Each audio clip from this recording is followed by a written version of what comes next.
So tata wa Bishop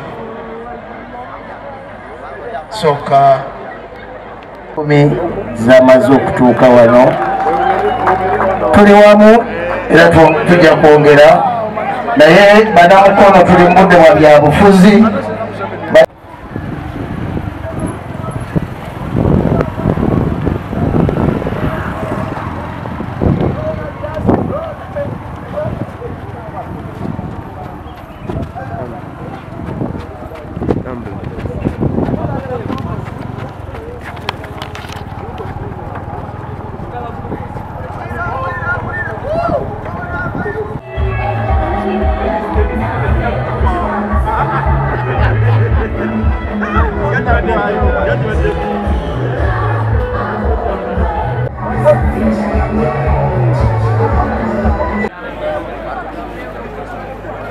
ndi mukwano gwa Reverend Bishop Enos Kagodo. I think buli omu ayinza okuba yeebuuza nti lwaki Engineer Ricky. Nze ekibuuzo nkiddamu bwe nti Katonda yanonze. Sekyo munyongerere engalo kubanga tubagadde nnyo ku mulimu ogwo gw'okuzimba lutikko. Kama yebaza kumi zamaze okutuuka wano tuli wamu era tujja kwongera naye banamukono tuli mu budde bwa byabufuzi.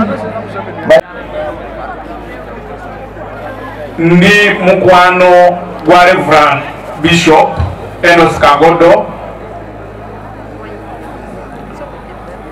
I think buli omu ayinza okuba yeebuuza nti lwaki Engineer Ricky. Nze ekibuuzo nkiddamu bwe nti Katonda yanonze. Sekyo munyongerere engalo kubanga tubagadde nnyo ku mulimu ogwo gw'okuzimba lutikko. Kama yebaza olwa Hill Water tuli bagonvu nnyo era abakulembeze mu biti ebyenjawulo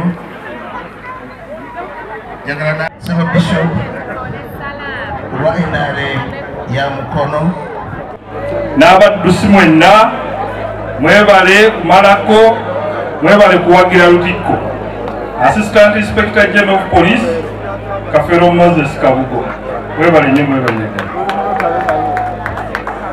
njala kwebaza Katonda kubanga Mukama bwe yatuyita mu ofiisi eno ng'abalabirizi twatunuulira ennyo okukola mwalimu okubuulira enjiri. Twebaza Katonda atubedde enjiri ebuulirwa ate era mwalimu n'okuzimba lutikko kuba kyali kyayisibwa dda kati naye okugitandika. Twebaza Katonda lutikko yatandika era tutaddewo amakubo mangi ag'okufuna ssente kubanga twetaaga billions nyingi olw'okuzimba lutikko eyo. Kanisa nnene y'okuweesa Katonda ekitiibwa. Amakubo agamu ge twasala okukwatagana n'abantu baffe buli muntu ng'aleetayo $2,000 ng'oluwalo buli mwaka era essente bazireese ate era netuteekamu n'engeri eno y'okudduka emisinde nga tuteekawo kits abo ne bazigula $2,000. Omulundi guno twakoze kits $1,000 nga tusuubira okufuna millions 2. Twebaza Katonda tikiti zonna zaweddewo twazitunze ne ziggwawo ate abantu ne basigala nga bayaayaana era omwaka ogujja tusuubira okutunda kitisi ng'emitwalo 5 kubanga tuzafuna tuli ku level ya kusereka nga twetaaga akawumbi k'essente okusereka lutikko eyo. Kaakati nno Mukama atukoze bulungi ate n'abaana abantu batuwadde miliyoni ezo nga 20 n'okusoba n'ebintu ebirala abantu babyeyami bagenda kubituwa. So twebaza nnyo Mukama olw'abantu bonna abavudde gye bavudde yonna ne bajja ne badduka emisinde. Njala nnyo okwebaza companies ezituwagidde batukoze bulungi. MTN kwebaza nnyo Equity Bank, Centenary Bank, Spiria Motors, amasomero gaffe ag'omukono muno private ne government bonna gatuwagidde. Obwakabaka bwa Buganda okwita Musekiboobo atuwagidde. Government yaffe tuwagidde mulabye chairman era NRM abadde wano atuwadde ssente yatuwadde amazzi Hill Water batukoze bulungi. Tulina ne company endala y'amasimu empya bagiyita Paxtel company naye tukoze bulungi, atuwadde amazzi, yakoze bulungi. So abantu bangi nnyo bali wano, ate ekisinga okusanyusa nti tetudduse buddusi misinde, kuba tugamba beera mulamu olyoke ozimbe Lutikko, kyongera ku bulamu. Kale nno nsaba abantu baffe bonna abazze wano ne bakola dduyiro eno obutasikoma leero n'enkya bagatteko naluli kibeere kimu ku bulamu bwabwe, bajja kubanga bongera ofuna obulamu obulungi ate obunaasigala nga buweereza Katonda. Era ng'omulimu omunene gwe tuliko oba tukulembeddemu gwe gukulaba nga Lutikko yaffe ezimbibwa. Lutikko eno tukyogera lunye egenda kututwalako obuwumbi obukunukkiriza 9 era ng'agenda kuba ng'etuuza abantu abagendera ddala mu 5,000. Tekitera kusangika, eziriwo mubadde muziraba nga ntono naye eno nnene ddala. Omulimu guno gwatandikibwa era gugenda mu maaso. Omusingi oba gye tuyita foundation level twagimala tusitula bisenge nga munayambukayo wali waggulu ne mugiraba nti ebisenge bisitulibwa era omulimu gugenda mu maaso. Omulimu guno tugusuubidde okugumala mu bbanga lya myaka 2 kati omwaka gugenda kuvaako tutandike omwaka ogwokubiri. Olwaleero luno kino kibadde kitundutundu ku makubo ge tutaddewo ag'okusonda ensimbi, ekyokudduka emisinde. Twebaza Katonda kubanga tudduse emisinde. Twebaza Katonda olwaba baguze emijoozi. Emisinde gino tegibadde wano wokka mu mukono, naye gibadde okwetolola obulabirizi bwonna. Ab'ebivuma badduse, ab'ekayunga badduse, buli muntu abadde addukira mu kitundu kye nga bwe twateekateeka. So naye wano twebaza kubanga tukuŋŋanyiza abantu ng'embalabye obungi, netwebaza Katonda olwabo abatuwagidde okulanga ensonga eno ebeerawo. Twebaza amakampuni agatuwagidde agavuddeyo ne gawaayo omuwendo okulaba nga ensonga ebeerawo. Twebaza nnyo bannamawulire, bwe mutali amawulire tegasobola kutuuka ku bantu. Kale no tubeebaza omulimu ogwo omunene gwe mukoze okusaasaanya amawulire agakwata ku Lutikko ate n'omulimu ogukolebwa. Ensimbi ziwerako ezisondeddwa, lwati tujja kubala zino zokka ezisondeddwa wano, naye tubala n'ezo ezivudde mu mijoozi gino era tukunukkiriza obukadde obugenda mu 2. Kale no twebaza Katonda kubanga atukoze bulungi ate nga tukyagenda mu maaso. Era emisinde gino sijja kukoma, gigenda kubaawo mu mwaka ogujja omwezi ogw'omusanvu. Omulundi guno tutadde mwezi gwa 7 kubanga tulabye ng'omwezi guno ogw'e11 gutawaanya nnyo naddala abaana baffe abayizi aba senior 4 ate ne senior 6 ate era n'emikolo emirala mingi abantu baba bakwataganya. Kale nno tutaddewo omwezi ogw'omusanvu, wiiki eyo esooka we tugenda okudduka emisinde gino omwaka ogujja. Mu kaweefube ono w'okuzimba Lutikko tunakolera wamu n'abagoberezi ba Kristo mu dayosesi y'e Mukono. Eky'omukisa omulungi ne bannaffe bonna b'amadiini amalala malabye wano, Abasiraamu, Abakatoliki, Abalokole, amakampuni. Amakampuni wano e Mukono tulina mangi nnyo. N'olwekyo omulimu guno nze ndowooza nti nga ffenna tukkiriza ne tukwatira wamu, buli omu tajja kwetaaga kukwata kinene nnyo.